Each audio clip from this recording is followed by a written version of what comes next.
Hello everyone, চলো তোমাদের সাথে একটা নামকিন লস্যির রেসিপি শেয়ার করি। মাকে বললাম আমাকে একটা জাম্বো গ্লাসে লস্যি বানিয়ে দিতে। এই লস্যিটা অল্প ইনগ্রিডিয়েন্টসেই তোমরা বানাতে পারবে। ফার্স্টেই লাগছে আমাদের টক দই, তারপর এখানে লাগছে পিঙ্ক সল্ট, জিরে গুঁড়ো, কালি মির্চের গুঁড়ো আর গার্নিশিংয়ের জন্য কাশ্মীরি লাল মির্চ।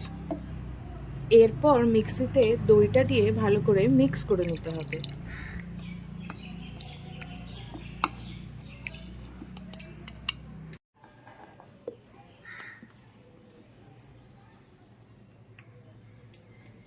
ওয়ান টু থ্রি, দেখো একদম রেডি হয়ে গেছে। এরপর ফ্যাটানো টক দইটাকে একটা পাত্রে ঢেলে নিলাম। তারপর এক এক করে সব মশলাগুলো এতে অ্যাড করলাম। প্রথমেই গেল জিরে গুঁড়ো, কালি মির্চের গুঁড়ো, পিঙ্ক সল্ট।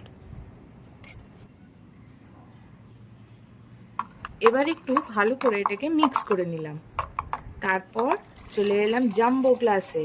কি সুন্দর দেখতেই লাগছে, কি টেস্টি, কি ডিলিশিয়াস। আমার মা এই রেসিপিটা দারুণ করে। উপর থেকে গার্নিশিংয়ের জন্য দিয়ে দিলাম টক দই, সাথে কাশ্মীরি লাল মির্চ।